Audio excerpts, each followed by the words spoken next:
you ever actually like flirted with Nikki? I'm gonna go get some shots. I'll come with you if she means this much to you. And I know she does. To say, Nikki, I think we should grab a drink sometime. Nikki, wait. I was gonna ask you, What? I lost my train of thought. Good night. Good night. What else? Why? One wish, Willow. You only get one wish. I wish Nikki Freeman loved me more than anyone in the entire world.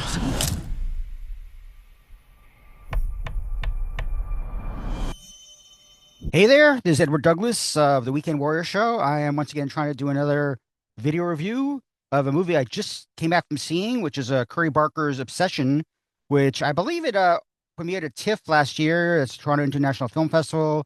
It might have played South by Southwest. It's probably been playing a few festivals over the last year or so. I've actually been kind of avoiding anything about the movie because I'm so worried about spoilers.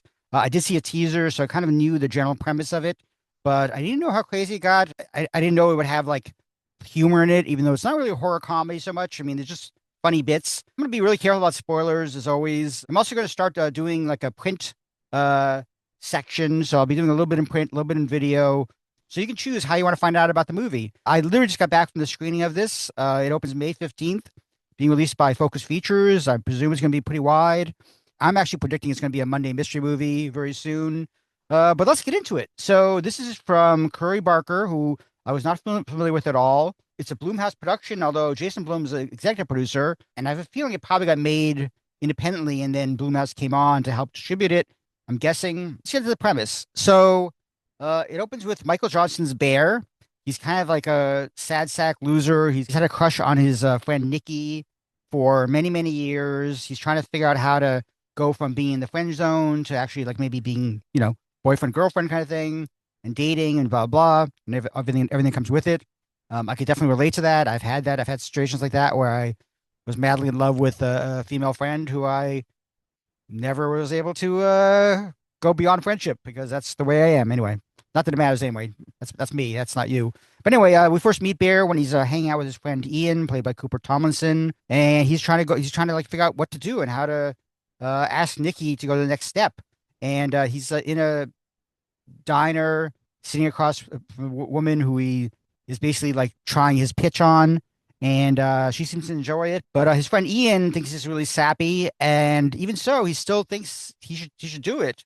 He's egging him on, but apparently the two of them and Nikki do trivia, and he didn't think it was a good idea to do it to kind of do his move trivia, which makes sense. I mean, I've been to trivia. I've never fallen in love and asked one of my trivia partners to go out with me, mostly because they're married or gay. So anyway, so it's basically a group of four friends. There's Bear, there's Nikki, there's Ian, and there's also Sarah, played by Megan Lawless, who I actually know her name. I'm not sure from where. Anyway, we follow them to trivia. Bear gives Nikki a ride home because she's tired. She doesn't want to go out and do more partying with her friends. He takes her to his house, and but before that, I almost forgot. Before that, he found out that Nikki has a crystal on a necklace, and she lost it down the drain. So he goes to one of those new age kind of spiritual places and tries to find another crystal. Instead, he finds a thing called One Wish Willow, and One Wish Willow basically grants the person one wish. They break it, make a wish. Who knows what's going to come true? Back to the night, Bear drives Nikki home. He drops her off at his house. They have kind of an awkward moment. He doesn't really make his move. Again, I can really feel it. I think a lot of guys can feel that thing where they like a girl, but they don't want to, push them away because they're friends and blah, blah. Instead, she goes back to her house, and Bear pulls out the One Wish Willow, and he breaks it and makes a wish that she will love him more than anyone else. And that's the high concept premise of Curry Barker's movie. What happens next is kind of what you'd expect. Nikki just falls madly in love with him almost instantly. She wants to be with him all the time. It gets crazier and crazier, and she gets like more manic and like just she can't be without him. He can't be without her. I mean, the things that it gets up to is just really, really pretty insane. For the most part, it's not the goriest horror movie. It has some really creepy and scary moments, and most of them involve Indi Navarrete, who's just amazing as Nikki. I mean, she gets like her like performance is all over the place in such a good way. Well, you don't know what to expect of what she's going to do next, and that's kind of like what's scaring Beer as well. And Beer gets more frightened of Nikki as the thing goes along, and as she does different things. I mean, Ian doesn't really want to have anything to do with them. I mean, he invites Bear to a party, but doesn't want to bring Nikki. That's really an interesting dynamic because they do all work together. So they're all at this job. They actually work at a music store, which is kind of funny. I've never seen a movie like this where it's people work in a music store. I know that people do, but they all work in a music store and they're all friends and they all go out. But Bear has the thing for Nikki, and that's what drives this whole premise where basically he makes this wish, and as it goes along, he realizes, okay, I'm getting what I wish for, but it's not exactly going as planned. And I'm not going to spoil anything about what happens, but things do get crazier and crazier. It's not a horror comedy, but there are some moments that are kind of funny because Bear is kind of pathetic. It's kind of funny watching him get really, really scared of Nikki, this woman who he's had a crush on for so many years. It's obviously like he's not ready for what's going to happen. So Obsession is very much a cautionary tale. It basically teaches you that you don't want to always get what you wish for because some stuff like this can happen. And the movie gets very, very dark. I have to say that there's some dark humor, but it is dark. And it also, I gotta say, it's also a slow burn. You have to have some patience for this because it's not like an instant horror. Like it's not automatically like, it just slowly builds to this ending.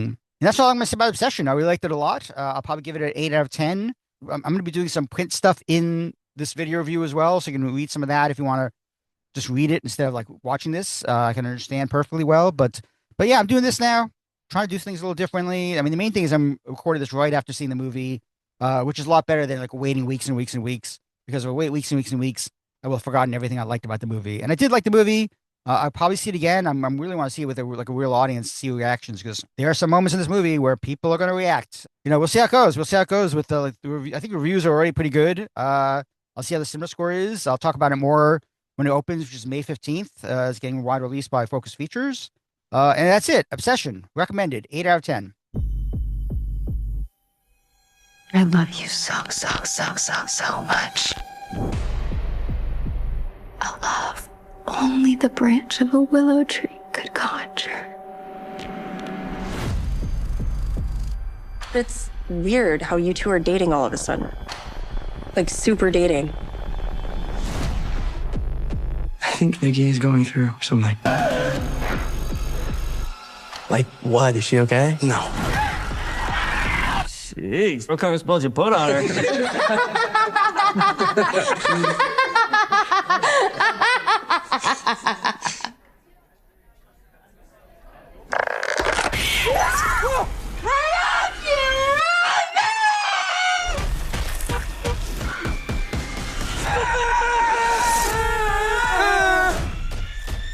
Nikki?